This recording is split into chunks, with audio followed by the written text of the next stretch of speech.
Carter Benjamin, welcome to the Juice Box Sessions. Hell yeah, let's do it. So, how are you doing today? What's your morning like so far? Morning is going great. We got hot yoga sculpt, which I'm about to hit with one of my friends who's never done it before. So throw a prayer up for him. Yeah.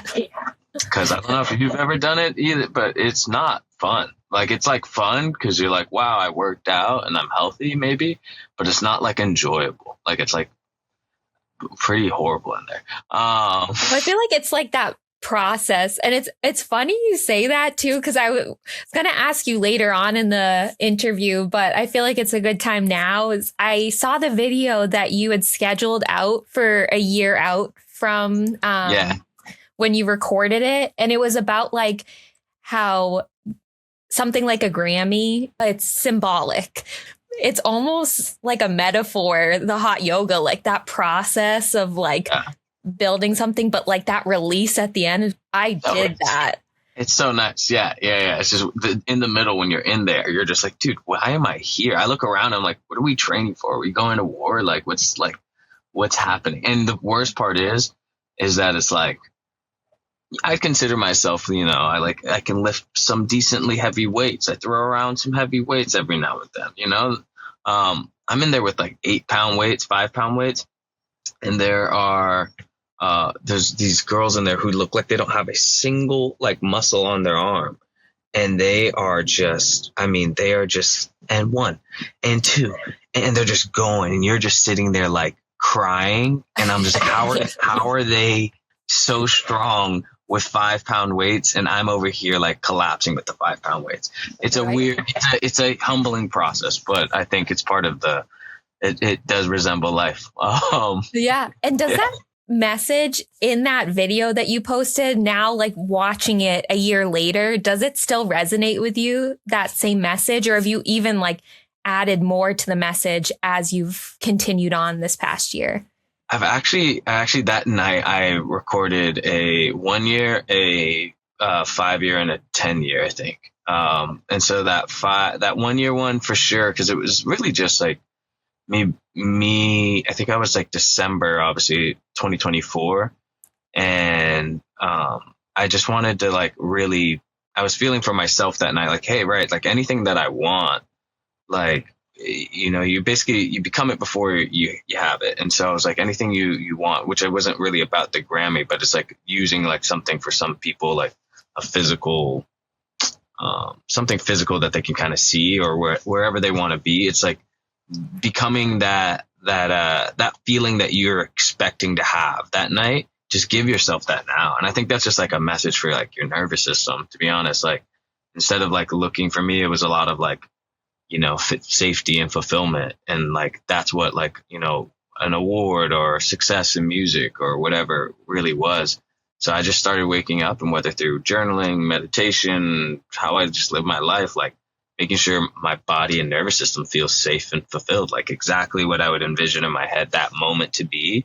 Just feel that. And last year was probably one of the best years I've had in music. Definitely the best year streaming wise. Went on my first tour.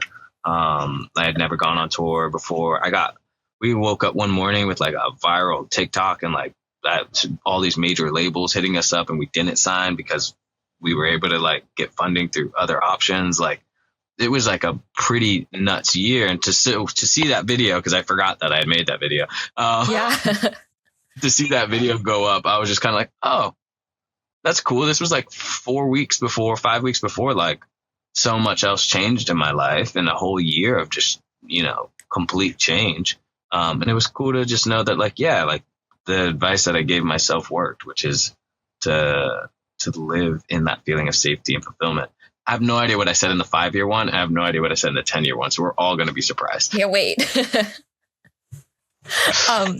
And you recently dropped the single "Take Your Sweet Time."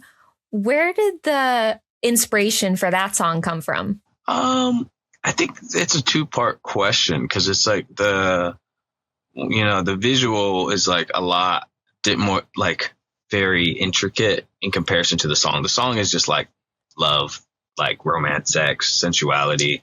But then visually, I kind of have been in the music video giving people a little bit more what was going on with that tension. And a lot of this next project is about, tension. And I think,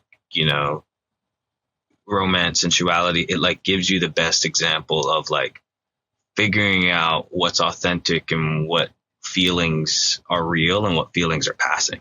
And I think that it was just kind of like, as I was just living my life through 2024 and stuff, I wrote that song one day in the studio, just thinking about like, I grew up very, very like, a lineage of pastors, Christian,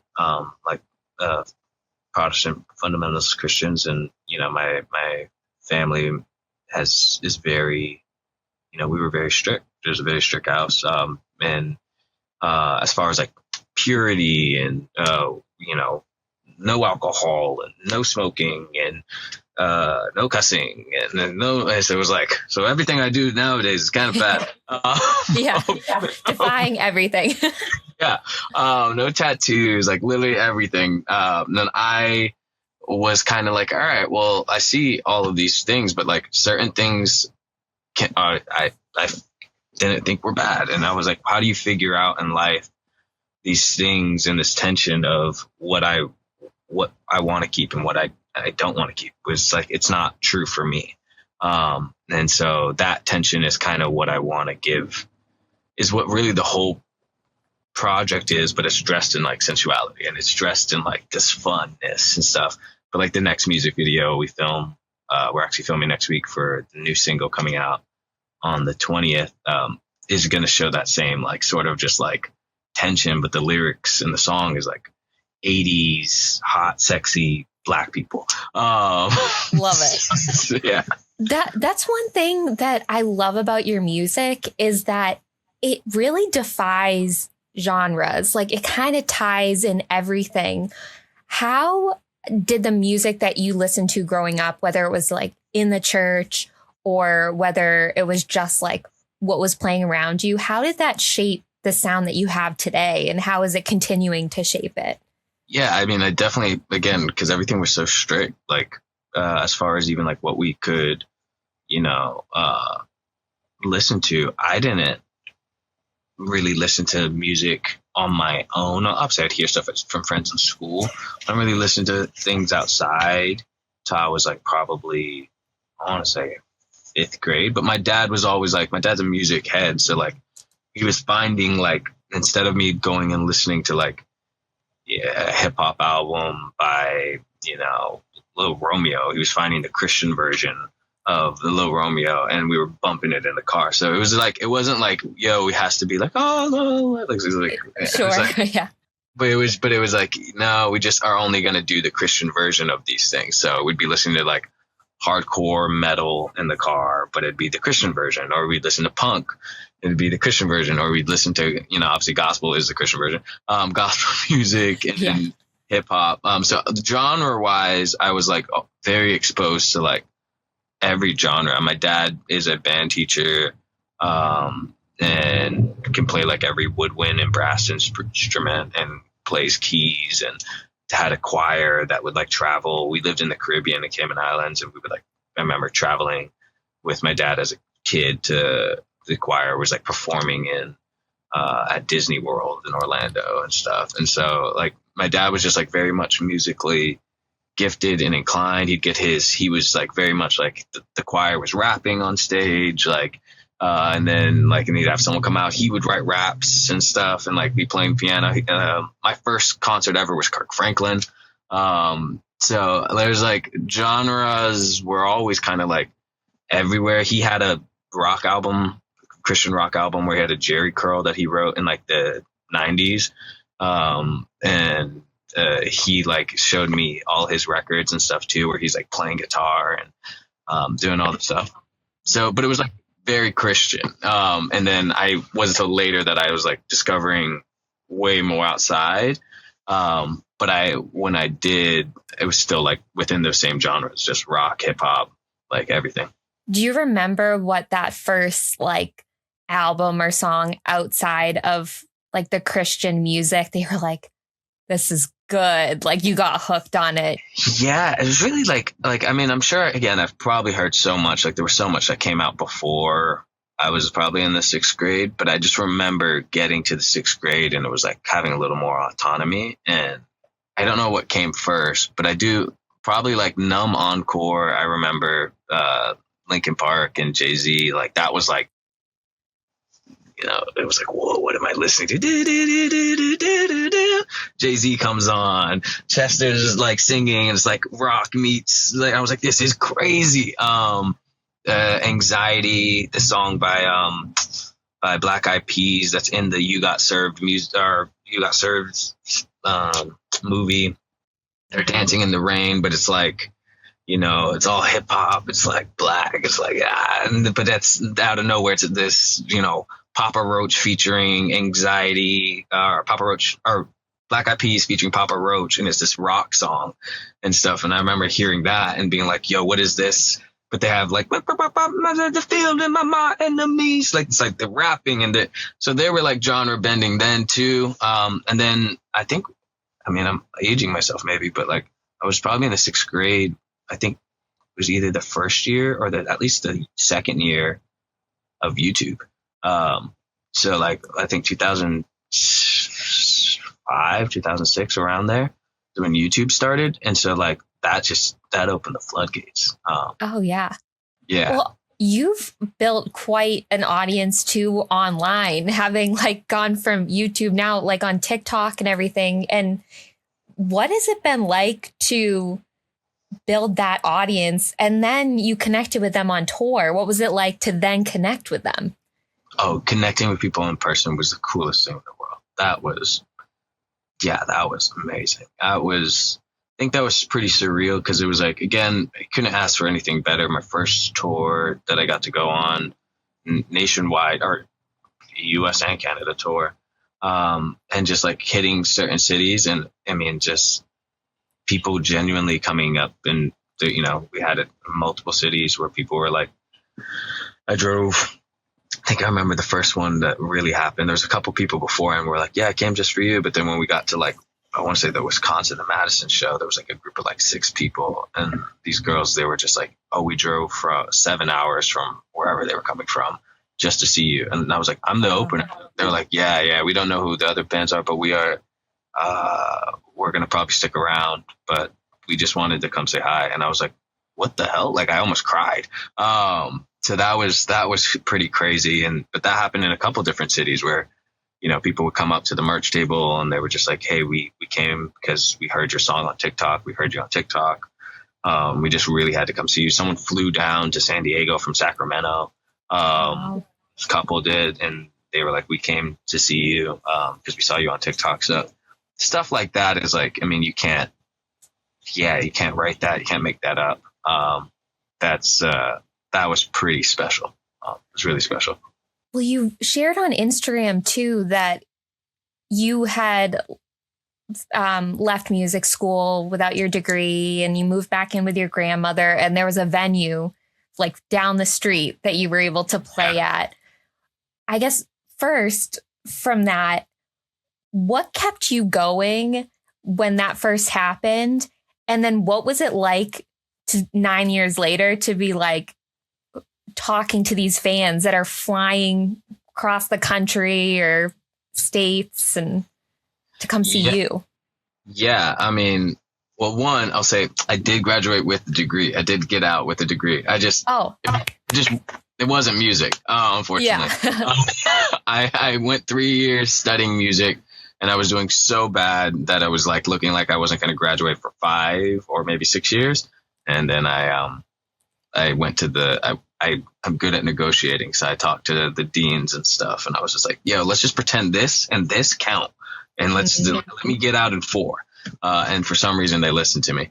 And so I was able to graduate with a totally different degree. That's awesome. What was the degree in? It's called organizational leadership. Well, I mean, it probably ties in. You got to lead a team. of Kinda like like producers? you got, we got a little thing going on here. But it definitely just was more BS for me. Yeah. But going and playing that venue, I mean, 930 Club technically when I obviously felt like I was dog shit at. Am I allowed to cuss? I don't know. Oh Sorry. yeah, do it. Cool. When I thought everything was bad, I went back home, moved in with my grandma, and I was fully done with music. And randomly, I love telling this story at like little so far sound sets because I'll be like, I was completely sober, like not high, nothing, but I like needed to go across the street. You know, I was working corporate, working for a startup at the time, but it was like growing fast. And I was like very like corporate mindset guy, gonna make my bag, gonna make my money. And then I told, my wife was like, we got married super young, got married at like 22 years old. So like child brides, what's up? And then I was like, we were out of bread or something at the house. So I was like, hey, we live across the street from Safeway. I'm going to go across the street, grab this loaf of bread. And honey wheat is like, it's my bread. That's the brand that I get. And I walk across, and again, not high, completely sober, just getting some bread. And I walk in and I grab the bread and I look up and I'm just like, holy shit, there's a lot of other loaves of bread on the shelf. And again, not high. And for some reason, my brain was like, wait a minute, I only get honey wheat. Why the hell are there so many other brands of bread on the shelf? That means someone out there is eating these other loaves of bread, right? And then for some reason, the thing that popped into my head was, what if you don't have to be the best? What if you just need to get on the shelf? And I was like, oh shit. And I bought my bread, didn't steal it. And then I went. Clarification. And then I left and I went back home and I started writing music again. Like I always knew I was going to write and play because it's just something that I just was doing for fun. But I felt like the music, the artist thing just wasn't for me. I didn't feel like I was good enough to do it. And so that moment really just like changed quite literally everything for me. Within 5-6 months, played a little So Far Sound show.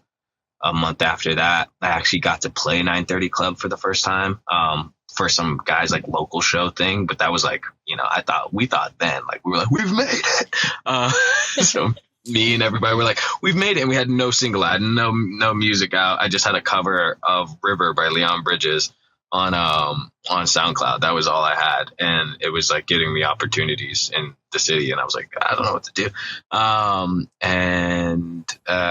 After that, it just kind of like one thing after the other. And we had already had friends, like really close friends and people out here in LA. So we were already planning on making the move to LA before I decided to do music. So just like by the end of that year, we were in LA and I was doing music and I was like, this is whatever. It's just all a kind of goes back to that video that we were talking about at the beginning, is that like you didn't have that symbolic music degree, but at a certain point you like flipped things and you were like, you know what, I'm gonna live like I have that degree.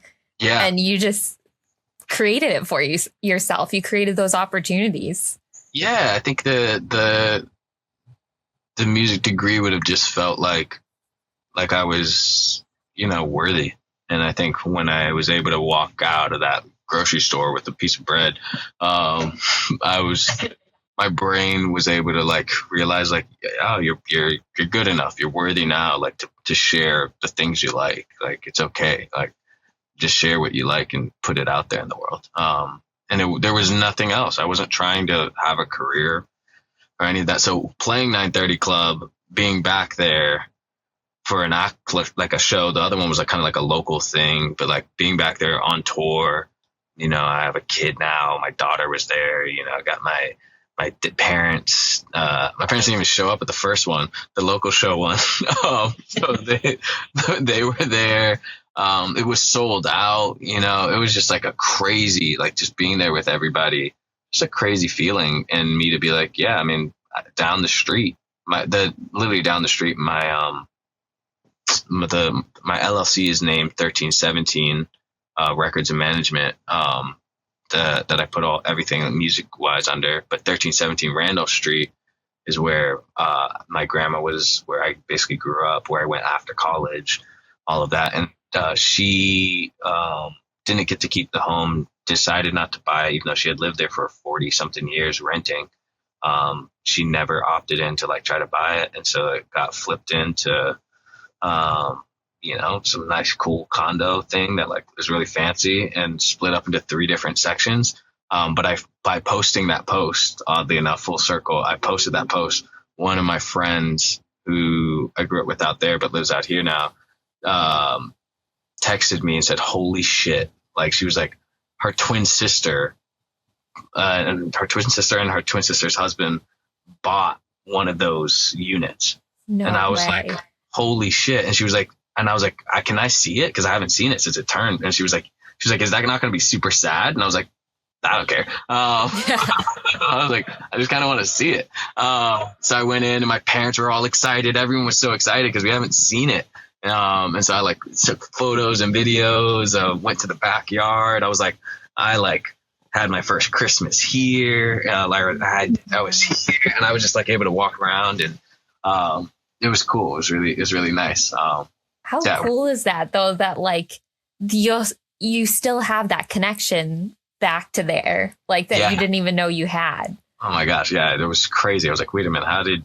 What are the chances? Something in me too that I was posting, I was like, I shouldn't put this address just out on Instagram. It's like, I don't know. I was like, who knows who's seeing it? And I put it out and then I immediately get a text from my friend. I was like, that's not what I expected to happen at all. So that's awesome. Yeah.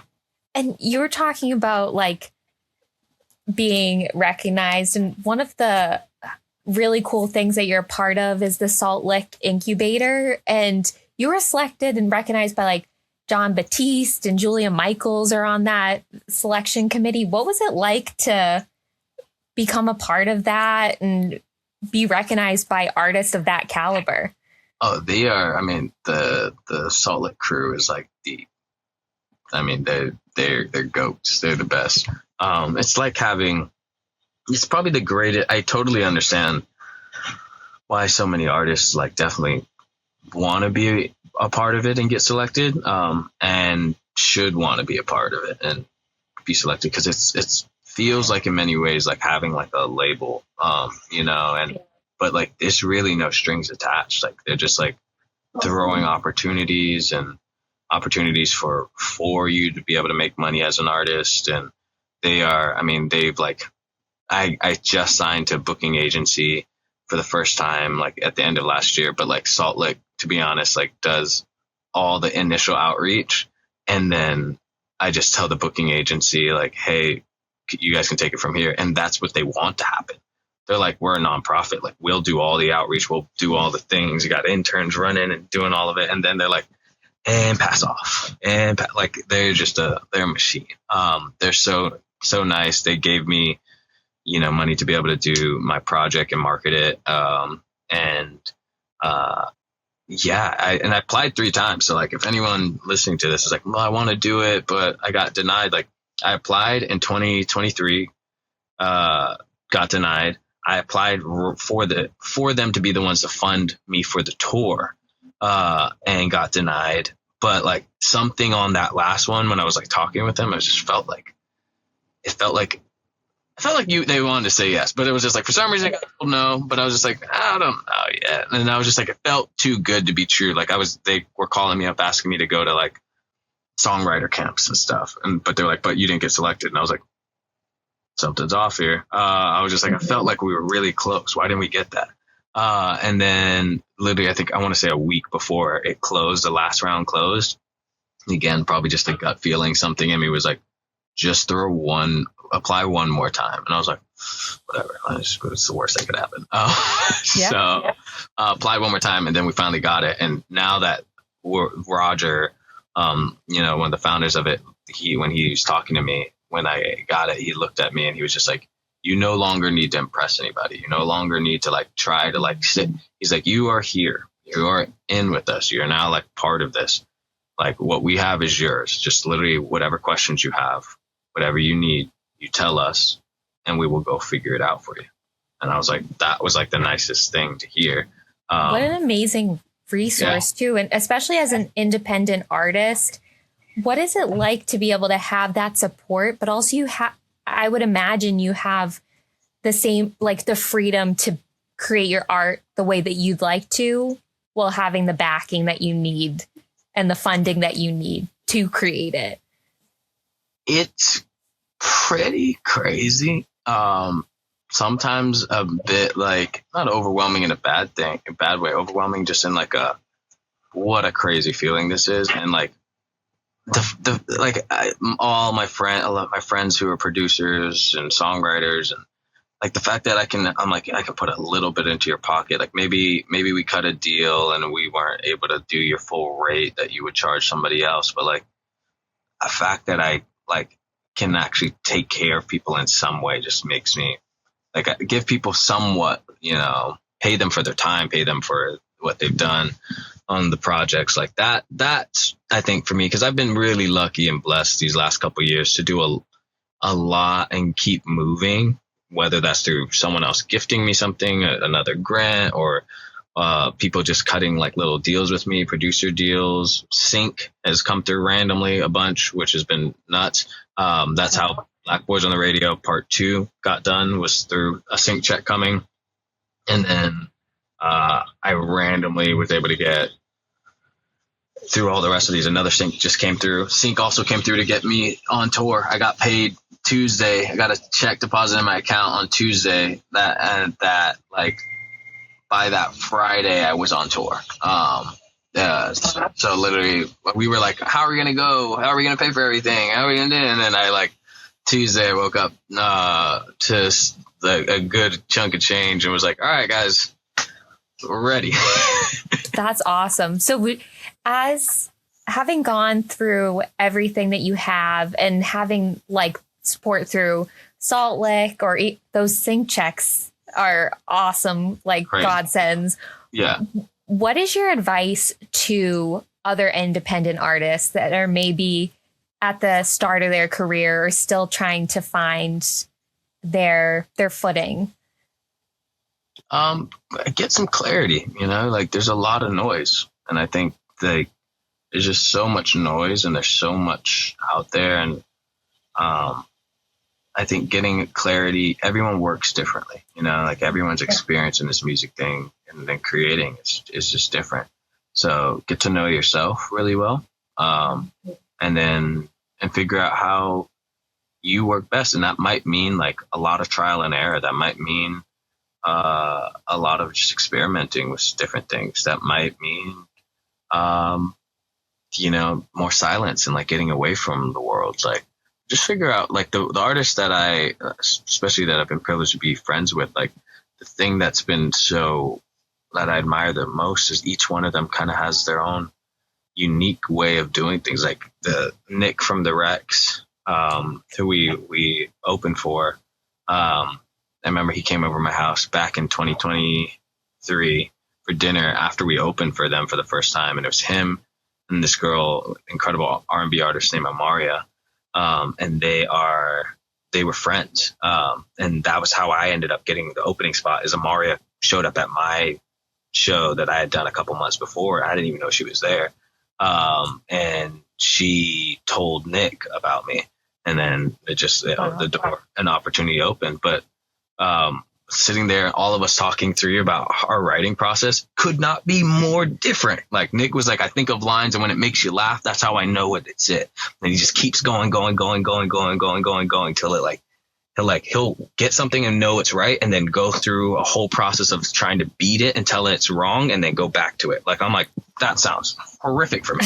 Yeah. The Amaria's like, it's really just the drum. I start with whatever drum that I can hear, and then stuff just comes to me through the drums. I'm like, what? So everyone just has a different way of working, and the ones who are, I think, find the most quote unquote success are the ones who who know themselves and have enough clarity to be able to like how they create, to do it over and over and over again, just because they're like, it really is that. It's not about being better. Like, you work differently than somebody else. But how do you get to your best product? How do you get to like, you're baking a different loaf of bread? Yeah, it's just different. Don't get me started on like when I talk about music and when it comes to cooking, I'm a bad cook, but cooking and music are the only two, and baking, like they're just maybe less baking, because baking has a little bit more science to it. Like, it's kind of like to get it somewhere, but like if you're like cooking a dish, the plating, the presentation, you give someone, two different people, the same exact ingredients, but they create two separate recipes, like with those same ingredients. Some people use more of this and some people use less of this, like, but the same ingredients. Like, I'm like, you can come to, and then how they present it, how they plate it, how they put it out to the world, like everything can be so drastically different. And I think cooking and music are their processes are so the same, but couldn't be more different.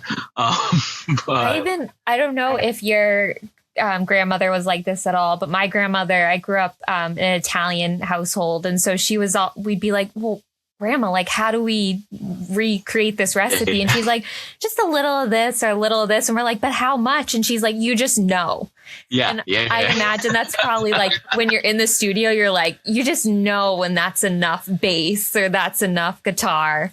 Yeah. And that's what, and each artist is different. Like, I'll get with some artists, and they have this phrase, like one of these guys I work with, Jesse, who's going to feature on one of the singles coming out here soon. When I'm in with him, he's just like, we can beat that. We can beat that. We can beat that. We can beat that. And I'm like, dude, I feel like this is the best I got. And I'll like hit a note. And he'll be like, we can beat that. We can beat that. Or a line, we'll say like a line. And I'll be like, I think this is cool. He's like, I think we can beat it. And I'm like, what? But then I have other homies who I'll walk in the studio with, and I'll be like, they're like, I like how imperfect it is. I like how the note didn't hit like that. I like how it cracked here because it felt emotion. I like how and I'm like, oh, so it's like, it really is just different processes, and all of them have found like great success in their own respective careers. Like, it genuinely has to do with like knowing your process and how you were made to create stuff. And how can people follow along with you, find out what's coming up next? Definitely like social media. I mean, Instagram, TikTok. Instagram, I have the little broadcast channel that we started, I think, last year or so. I try to remind myself to post in there, and like share things. So definitely those two places we will be putting out, all of the music videos and updates. And they can also text 315 Shug Now 1, which is it is actually a number.